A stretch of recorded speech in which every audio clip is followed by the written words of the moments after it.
The material world is infinitely malleable.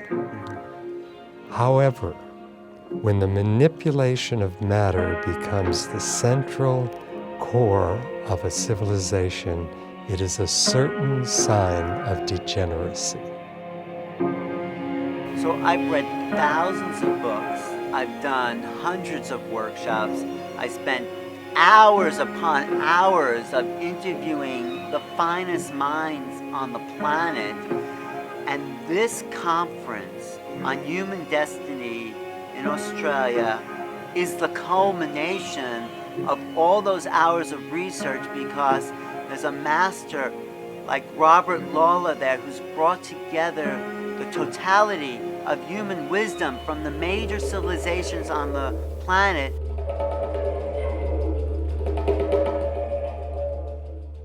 What is amazing about your body of work is that you started with sacred geometry, and then you studied the Egyptian mysteries with Schwaller de Lubitsch. You've translated that huge book, The Temple of Man.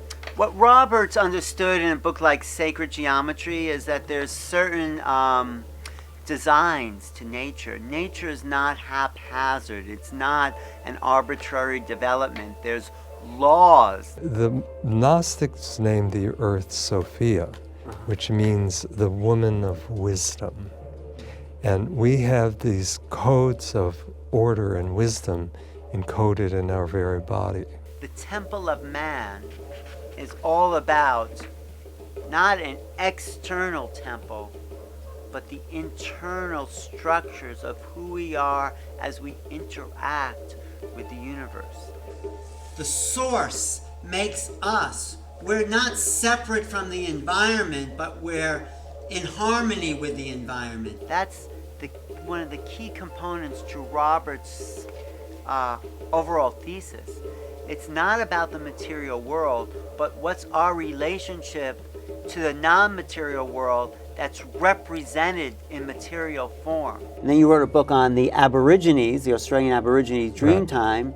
The Aborigines have something, a capacity for understanding that transcends the technology. They understood something innate within the human being, transcended any technology that we could create separate from ourselves.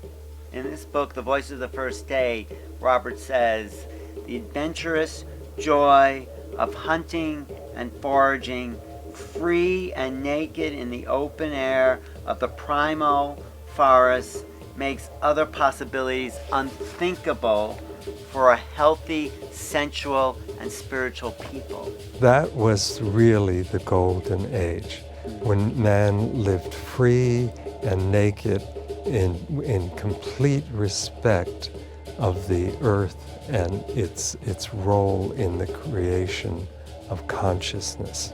So this conference that's happening on Flinders Island off the coast of Tasmania is a tribute to Robert Lawler's work, which has been generally labeled human destiny, where we combine the wisdom of the Aborigines, the Gnostic understanding of the ancient Egyptians, the Mayan calendar, and the laws of geometry as they relate to time. And human destiny is the beginning and end of who we are as human beings. What is our destiny as human beings, as caretakers of the earth, and what is the future? So please be a part and support this film.